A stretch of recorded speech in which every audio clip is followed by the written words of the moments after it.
Pessoal, eu já dei o start aqui na gravação. Eu só não iniciei a gravação no vídeo aqui que eu mostrei sobre o fator de potência, porque eu deixei ele para só quem está ao vivo aqui, para entender como que funciona essa questão aí. Eu vou compartilhar agora a tela.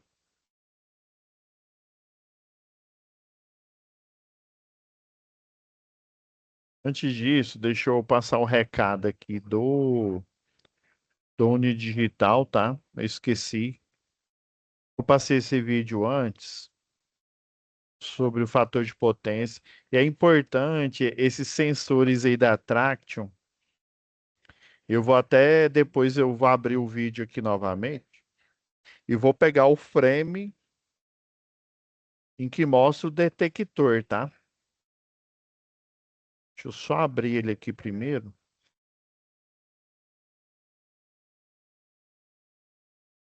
É porque usar esse sistema de detecção é fundamental. Vou incluir o som, tá? Daí a gente volta à nossa programação normal, que depois do.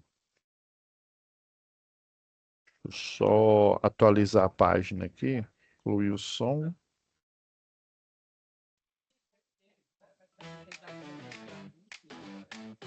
Como aproveitar melhor sua web aula via Teams? Participar de uma web aula é mais do que entrar na chamada, é estar presente, focado e respeitando o momento de aprender. Vamos às dicas? Escolha um lugar tranquilo, bem iluminado e sem barulhos. Isso ajuda você e toda a turma a manter o foco na aula. Entre na sala alguns minutos antes do horário. Assim você consegue testar a internet, o áudio e começar a aula com calma. Sempre que possível, mantenha a câmera ligada. Isso mostra envolvimento. Mas lembre-se, esteja com roupa apropriada, em um local adequado e cuide do que aparece ao fundo. Você está em um ambiente de aprendizagem. Quer falar? Use o chat ou a função levantar a mão. Respeitar o tempo de fala do outro ajuda todo mundo a participar melhor. Evite distrações durante a aula. Feche outras abas, guarde o celular e foque no conteúdo. Esse é o seu momento de aprender. Em caso de dúvidas sobre o conteúdo, fale com seu tutor ou tutora. Para dúvidas sobre acesso ou uso da plataforma, procure um monitor. Use o AVA, ele é o seu canal direto com a equipe. Você faz parte da aula e a gente está aqui para ajudar você a aproveitar o melhor dela.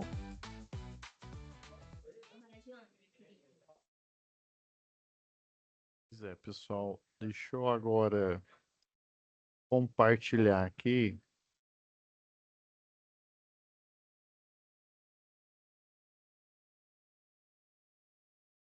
Então, ó, eu já deixei, eu até avisei você mais cedo, tá? Eu já deixei a web aula extra. Como essa disciplina aqui, é porque na hora que eu estava fazendo o planejamento, eu vi, como a nossa aula é toda terça-feira, eu vi que vocês iam ser prejudicados, tá? Deixa eu abrir o plano aqui só para vocês verem. Ah, não, foi mal. Abri o plano de outra disciplina aqui, de outra turma, quer dizer. Na hora que eu estava fazendo o planejamento aqui, ó, aí geralmente eu uso eu faço ele aqui no Word, né? Daí, ó, iniciou dia 24/9, né? E vai finalizar dia 6/10. Se percebe que iniciou na quarta-feira passada, ou seja, na terça-feira passada ainda estava no período de matrícula, pré-matrícula. Inclusive, quando eu mandei a mensagem, só tinha um aluno ainda matriculado, tá? Aí, quando eu enviei a mensagem para vocês, que eu já deixei a aula aí gravada. E daí eu vi que vocês vão ter 3 momentos presenciais, né? Na quarta, amanhã, né? Quarta, quinta e sexta. Ou seja, e só essa aula aqui. E nós temos 3 atividades. Daí, para solucionar esse problema, eu já enviei a mensagem para vocês, né? Provavelmente, é, quem, quem já estava matriculado recebeu a mensagem, a aula já está aqui, tá? Eu gravei uma aula, essa aula que é grande, falando sobre as três atividades, tá? Porque como ficou só uma aula, ela termina do dia 6, ou seja, a gente só tem uma web aula de 1 hora, não é o suficiente para analisar as três atividades. Daí, qual que é o meu plano? Eu já pedi aqui, até a Letícia já deixou o selo dessa aula que eu estou gravando agora aqui. Eu só coloco o link aqui diferente, tá? E eu também gravei uma aula extra, tá? Eu aproveitei aqui. Como eu sei que não vai dar para falar de todo o conteúdo nessa aula aqui, eu já deixei ela aqui gravada e já vou liberar agora, depois do término dessa aula. Tranquilo? Então, eu vou me ater só falar da teoria agora. Como eu estou mais tranquilo, já fiz essa aula, dá umas 3 horas mais ou menos, fazendo, né, analisando exercício passo a passo, tá? Daí, pessoal, o... deixa eu abrir aqui o vídeo lá da Traction. Ele tá lá no final, ó. Esse, esse sensor, infelizmente, eu não posso mostrar ele tudo aqui, por questões de como a gente guarda ele no YouTube, né? Ó, esse o Energy, quer ver, ó?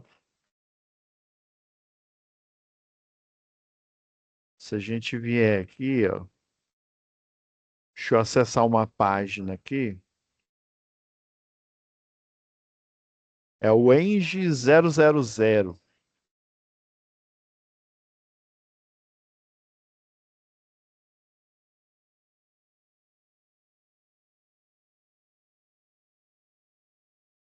da Traction.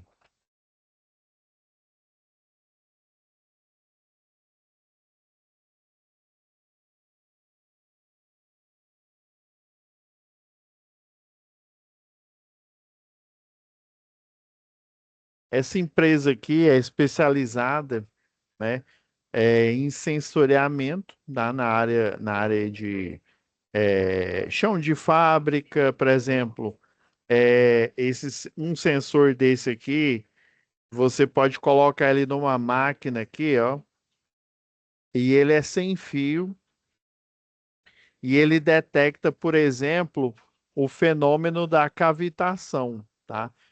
Lembra que o fenômeno da cavitação que a gente viu lá em acionamentos eletropneumáticos, a cavitação, ela provoca um borbulhamento ali na turbina. E esse borbulhamento ali, esse turbilhonamento, né? Vamos falar o termo técnico, ele vai corroendo, ele vai destruindo a parte da pá. Porque a pá, ela vai girando, aí ela atrai a água para o corpo da pá, e a pá, na hora que está girando, ela joga a água para cima, entendeu? Ela cria uma zona ali de pressão, porque aí ela puxa a água, joga ela para cima e joga para o recalque, para o sistema lá de, por exemplo, de bombeamento de uma estação de tratamento de água. Isso é uma aplicação, um exemplo. Então, ela emite, quando está acontecendo esse fenômeno, ela emite um barulho característico. Então, ela trabalha com vários tipos de sensores, tá? Essa empresa que é a Traction, muito boa, né? Assim, é aquela história. Quando a gente vê algum produto, alguma empresa que mostra produtos relevantes aí para o mercado, é sempre bom você, futuro eletrotécnico, eu aqui na qualidade de docente, de professor e de engenheiro eletricista, é importante a gente divulgar, né? Divulgar para a turma, para vocês futuros eletrotécnicos, futuros engenheiros eletricistas. É importante a gente divulgar, porque lá na frente, quando você estiver trabalhando na indústria, você vai precisar de equipamentos como esse para facilitar a sua vida e te trazer melhores resultados, tá? Então, esse sensor, basicamente, ele detecta o fator de potência, detecta, é, ele lista aqui bastante. Depois eu aconselho vocês a entrar no canal do YouTube e lá na página da Traction, pega exatamente esse modelo aqui, ó, esse que eu estou mostrando aqui na tela, porque aí ele vai mostrar os vários tipos de sensores, né? Aí aqui está falando ó, que tem autonomia de bateria, ele para ambiente industrial, né, com altas temperaturas. Então é um sensor que ó, e tem protocolo Wi-Fi, protocolo, né, o 4G aqui, né, o sinal aí pelo o CDMA, por exemplo, né? Então, por que que é importante um produto desse, tá? Porque, pessoal, deixa eu pegar o livro aqui lá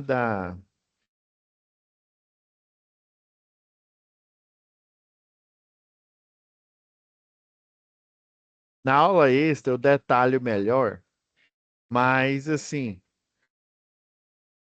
deixa eu só, vamos lá na situação de aprendizagem.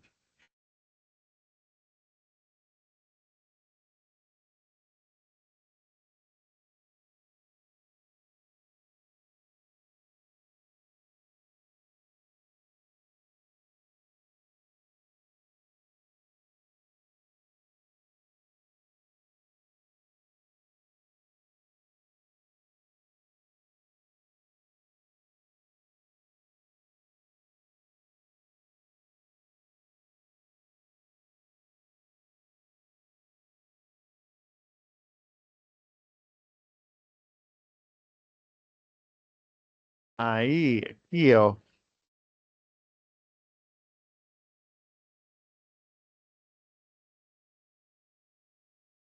E aqui ele fala, né, que a empresa Moinhos Tambari e tal, ela trabalha com especializada, né, beneficiar milho, torra de café, né?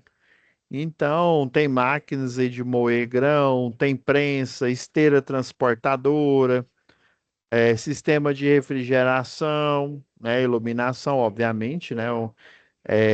Ainda mais quando é uma indústria aí, são espaços grandes, espaços em que às vezes a iluminação natural, quando está de dia, né, não é possível entrar. Daí você tem que utilizar uma iluminação artificial com refletor. Beleza. E na verdade, uma indústria, pessoal, uma indústria, ela está disfarçada, né?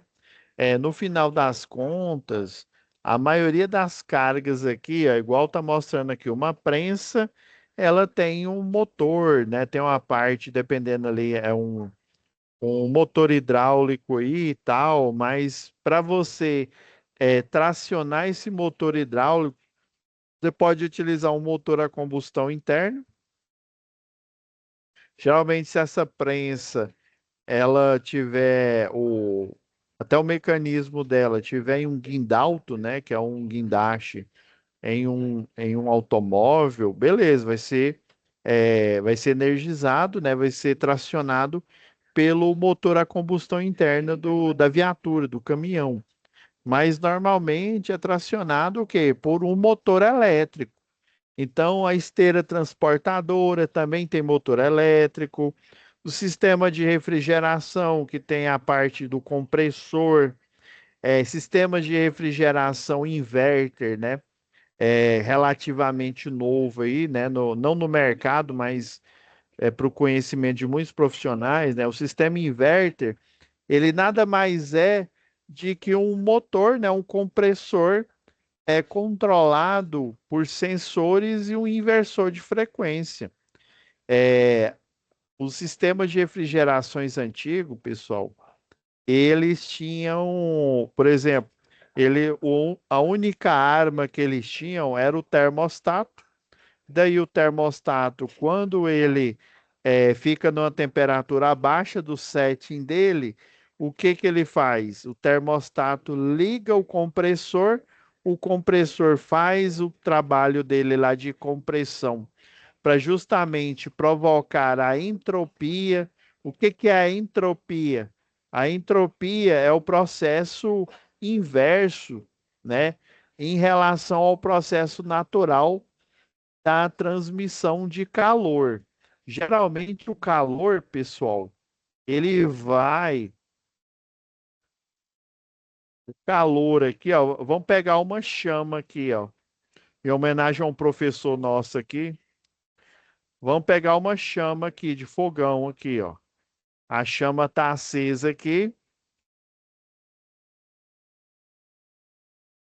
Como que o calor faz de conta que isso aqui é uma chama, viu? Faz de conta que ela está ligada. Então, como é que o calor vai se propagar? O calor ele se propaga naturalmente, né? Ou seja, a forma da natureza é do ponto mais quente para o mais frio, ou seja, é para fora da chama, né? Através de três fenômenos.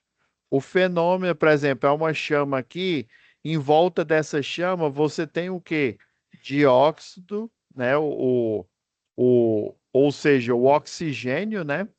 Na forma natural aí, ele apresenta com dois átomos, porque para ele atingir o octeto, né, ele precisa de outro átomo de oxigênio. Por isso que naturalmente ele aparece na atmosfera como O2, né? Ele precisa de um par de átomos para ficar estável, né? Então você tem em volta oxigênio. Esse oxigênio, ele é o combustível para essa chama continuar acesa, né? Ele alimenta a combustão aqui. E esse calor ele vai se propagar de fora da chama, né? De dentro para fora, desculpa. E sempre dentro é mais quente do que a parte de fora. Isso aqui é natural.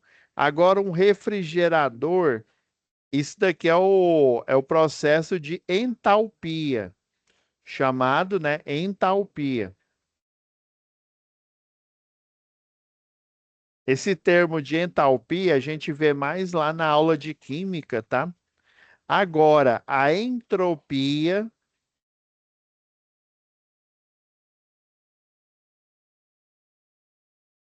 é o processo inverso, ou seja, é o processo não natural.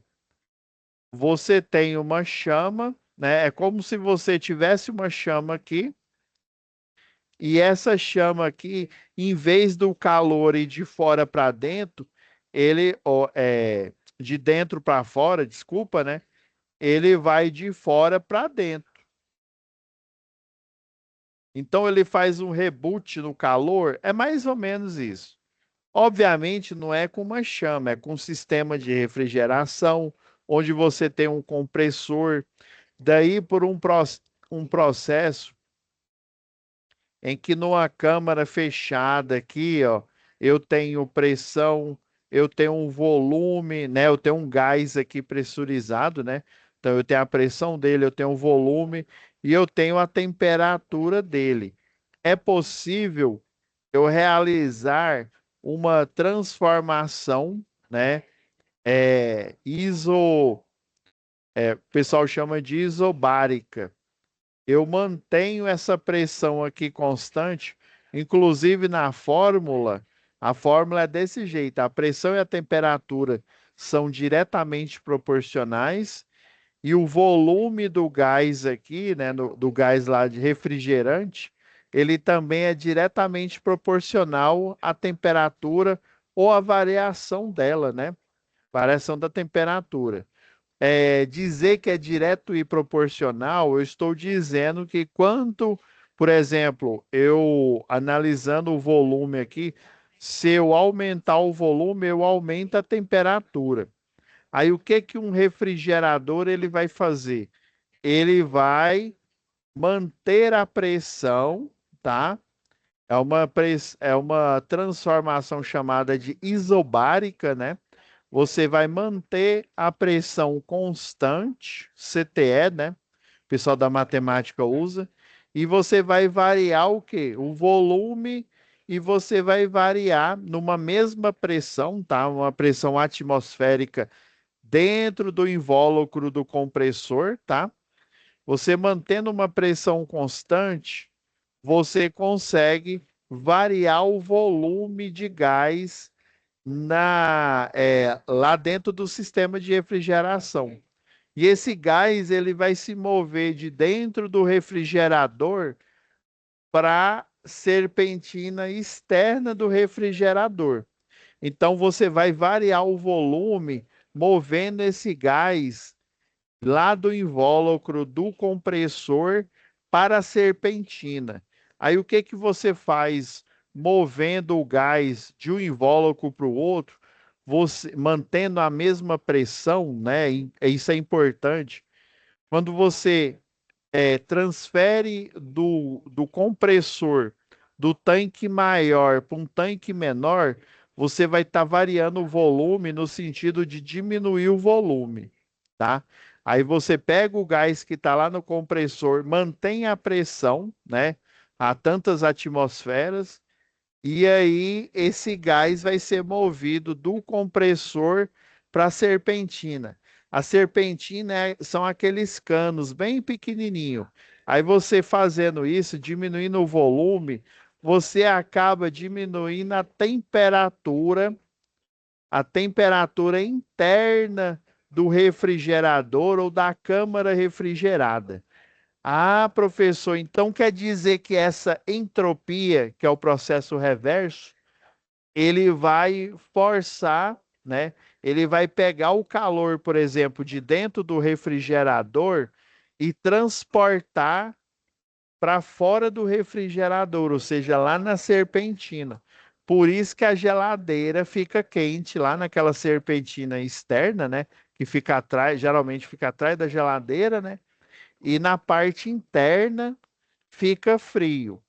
É por isso que o refrigerador, né, ele resfria, porque em vez de ele deixar a entalpia correr normalmente, né, o processo natural, fazendo com que a pressão se mantenha, né, uma transformação isobárica e variando o volume, saindo do compressor, indo para a serpentina, você diminui o volume de gás, né, de gás refrigerante. Consequentemente, se ele é direto e proporcional, a temperatura ela vai diminuir.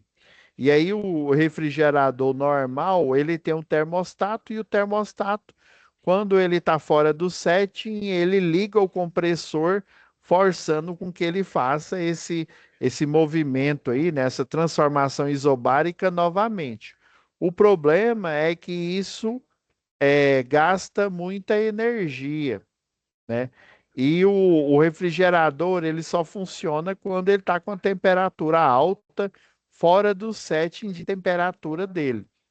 Lembra lá que seus avós, lá antigamente, o pessoal de antigamente desligava a geladeira à noite, que era para economizar energia? Na verdade, você tem que manter a geladeira ligada 24 horas por dia, 7 dias por semana. Porque assim, né, principalmente se for um inverter, o refrigerador inverter, o que que ele faz? Ele faz isso só que o tempo inteiro. Ah, professor, o senhor está dizendo que é, o antigo ele ligava só quando a temperatura estava alta e ele já, né, já dá uma conta de energia alta. Agora o senhor está falando que esse tal de inverter, ele nunca desliga. A questão é que o inverter ele tem um inversor de frequência. Ó, novamente, ó o motor aparecendo aí, né? Ele tem um inversor de frequência. O que que o inversor de frequência faz? Quando ele está numa temperatura ideal, ele chegou, sei lá, eu preciso que essa geladeira esteja a 0 graus Celsius, por exemplo, né? Então, quando ele chega na dada temperatura, que é o 0 graus Celsius, o que que ele faz? Em vez dele desligar o compressor, ele diminui a potência dele e essa potência ela vai ficar bem baixa ali, né? De forma que ele consegue, além de manter a temperatura de 0 graus Celsius por mais tempo, né? Quase que ininterruptamente, se ele precisar, se houver, por exemplo, você abre o refrigerador, não tem aquelas pessoas que abrem o refrigerador, não sabe, nem lembra o que que vai pegar nele, aí fica olhando para dentro do refrigerador e esquece que ele não é dono da Equatorial. Aí o que que vai acontecer? O calor que naturalmente está no processo de entalpia, ele vai para dentro do refrigerador, né? E aí o que que vai acontecer? O termostato ele vai acusar que aumentou a temperatura. Aí o inverter, o que que ele vai fazer? Como ele já está ligado numa potência mínima, ele só aumenta essa potência e aí ele faz a regulação de temperatura muito mais rápido do que se ele tivesse desligado. E assim ele economiza energia. Na verdade, ele economiza energia gastando muito pouco, enquanto ele se mantém ligado o tempo inteiro, né, lá com o inversor de frequência. Aí o inversor de frequência ele vai manter o compressor em baixa rotação e na hora que ele precisar for é, selecionado, né, ele vai aumentar a sua potência. Uma coisa é você aumentar a potência, você já trabalhando, né, você já no regime de trabalho ali, motor ali, né, em baixa rotação. Outra coisa é você bruscamente aumentar a potência com ele desligado. Você vai ter um alto consumo de energia. E no frigir dos ovos, né? No final das contas, essa conta vai vir muito mais alta. Então, esse período aí, né? Igual eu expliquei na aula extra, né? Quem já assistiu aí, né? Esse período aqui, a concessionária de energia aqui, é principalmente para indústrias, como a do Moinhos Tambari aqui, ela tem essa regulação de hora, igual eu mostrei no vídeo que eu, né, antes de iniciar aqui a gravação lá da Traction, né, depois dê uma olhada lá no canal e assista o vídeo completo. Então você tem os horários específicos, é o horário de ponta, né?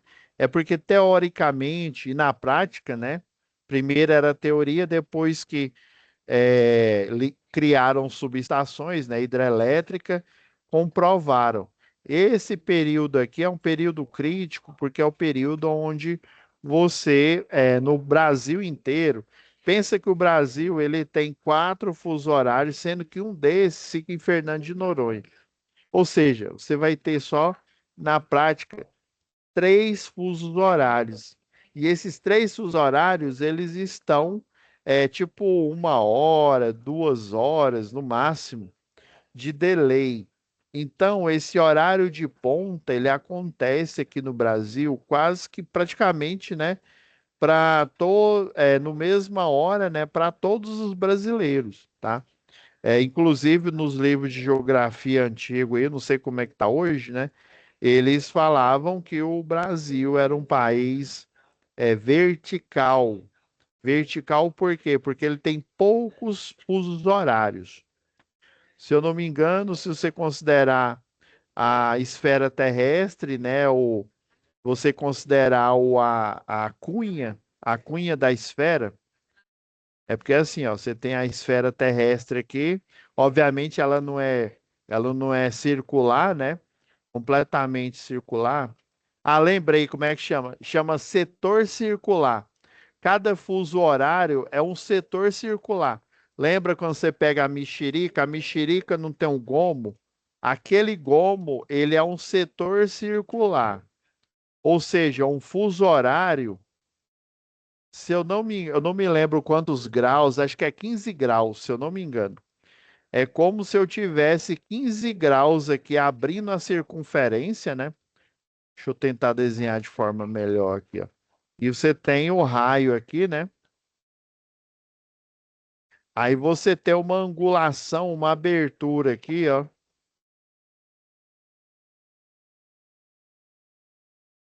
de 15 graus aqui, ó, mais ou menos. 15 graus. O fuso horário, ele funciona nesse ângulo aqui, nessa abertura aqui de 15 graus de setor circular. É uma angulação, você considerando o meridiano ali, né? O Equador, o meridiano de Greenwich ali, né? Você considerando a Terra como se fosse uma mexerica aqui, ó, esses 15 graus, então o Brasil, ele tem cerca de quatro, sendo que um é na ilha lá na Fernando de Noronha, e, por exemplo, o horário de verão, ele não foi criado para um país tipo o Brasil, que tem 15, que só tem, na prática, três fusos horários. Ele foi criado para um continente, tipo o continente europeu, né? Em que você tem vários fusos horários, e quando você tem vários fusos horários, você tem diferentes horários de ponta ou horário de pico.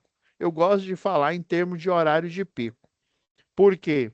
Porque nesse horário aqui é o horário em que, na prática, está anoitecendo, está escurecendo. Então, os circuitos de iluminação, né, do Brasil, do país inteiro, eles vão ser acionados, os trabalhadores voltam para casa, né? A maioria esmagadora dos trabalhadores trabalham no período normal, tipo de 8 da manhã, sei lá, 7 da manhã até as 5 da tarde, tá? É muito raro você estar trabalhando à noite, né? E aí, a maioria dos moradores das casas, né? Eles vão nessa hora para casa, tá escuro, eles ligam a energia, ou seja, as residências, os comércios já vão estar usando, né, luz, né? Porque eles têm iluminação, a iluminação de gôndola de supermercado, essas coisas. A indústria também, né, ela vai continuar utilizando iluminação, né? Tem sala aí, né, dependendo do ambiente, que você tem que ligar a luz mais cedo. Então, esse período aqui, ele é extremamente, esse horário aqui, ele é extremamente danoso para o sistema eletropotência, porque nesse horário é que as cargas, ou seja, as potências de iluminação, de uso geral, de uso específico do residencial, do comercial e do industrial vão ser solicitadas. Então, essa a primeira atividade aqui, ó, só fazendo um retrospecto aqui, eu vou até pegar o.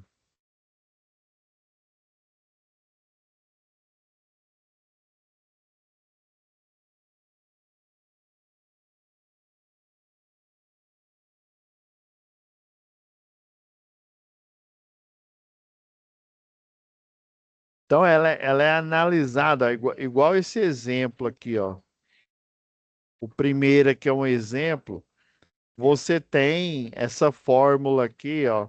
Essa fórmula tem uma resolução, né? Tá? A resolução acho que é 418, tem a 456 aí da Agência Nacional de Energia Elétrica.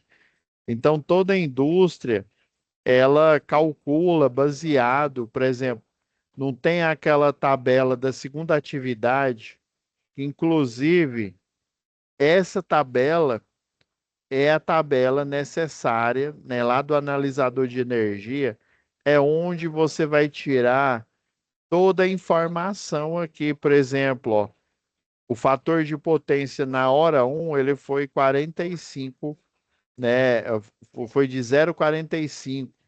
Então, deu um consumo de 613 aqui, ó. Fiz o cálculo aqui, ó, automatizei. Vocês podem, para a segunda atividade, fazer isso, né? Deu 613 quilowatts. Então, vocês precisam da informação do fator de potência que está registrado no analisador de energia e dá a informação, né, em quilowatt do que foi registrada, né, a potência naquele período, tá? Só assim, analisando esse 0,92 da fórmula, é porque o 0,92 é o fator de potência recomendado pela Agência Nacional de Energia Elétrica. É como se, não é exatamente, tá? Mas eu posso dizer que é quase, é praticamente, é como se eles pedissem, né, que você utilize 92, a máquina, né, com uma eficiência de 92%, tá? E os 8% restante, professor, dos 100%. Esses 8%, na verdade, eles são utilizados lá no gerador de energia para gerar um eletroímã. Você tem lá no gerador uma bobina aqui de campo aqui, ó, que fica entre os polos do gerador. E essa bobina, ela tem que gerar um campo magnético muito forte. O problema é que esse campo magnético por ímã natural forte não é possível. Só é possível eu utilizando uma técnica, né? Utilizando um indutor aqui, né? E fazendo um eletroímã. Então, um motor de corrente contínua muito poderoso é acionado pela queda d'água e ele vai gerar essa densidade de campo magnético em volta do rotor aqui, tá? Atravessando os polos do gerador. E daí o gerador ele tem uma bobina que fica, né, atrelada aqui no rotor. E essa bobina vai em cada fase, né, fase A, fase B, fase C, é ela que vai transportar energia para a linha de transmissão, para a rede de distribuição, até chegar no consumidor, ou seja, até chegar nas cargas aqui, tá? Então, por conta de gerar esse campo magnético, eu preciso de cerca de 8% desse campo magnético para gerar esse eletroímã aí esse eletroímã para gerar, eu falei ao contrário, né? O eletroímã para gerar o campo magnético, eu preciso de 8%. Porém, essa energia ela impregna e no barramento e ela causa picos de tensão, ela causa o chamada distorção na forma de onda. Essa distorção ela é nociva, ela aumenta, ela aquece, sobreaquece os barramentos. Então ela precisa ser drenada através de um capacitor, né? O capacitor de potência ele vai fazer essa drenagem e vai fazer a limpeza, já que o capacitor é um filtro passivo, né? Ele vai fazer a limpeza retirando essa energia reativa e jogando para o aterramento liberando a senoidal para um sinal puro. Basicamente é isso, pessoal. Tranquilo? Aí eu já deixei a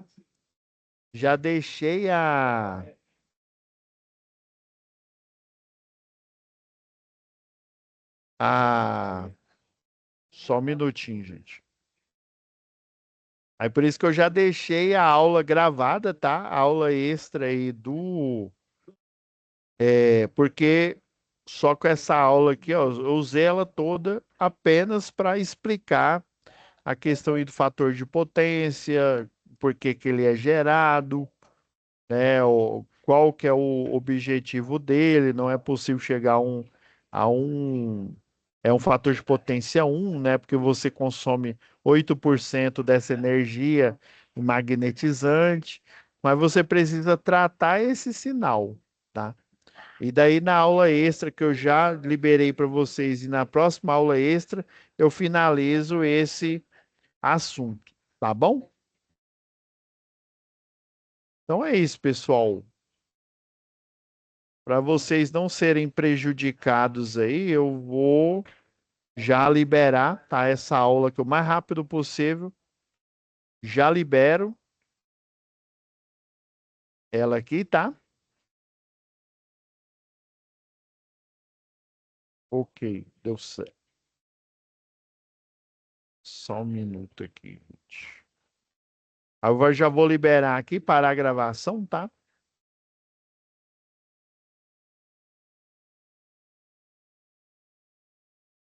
Então é isso, pessoal. Fiquem com Deus e até a nossa próxima web aula, tá?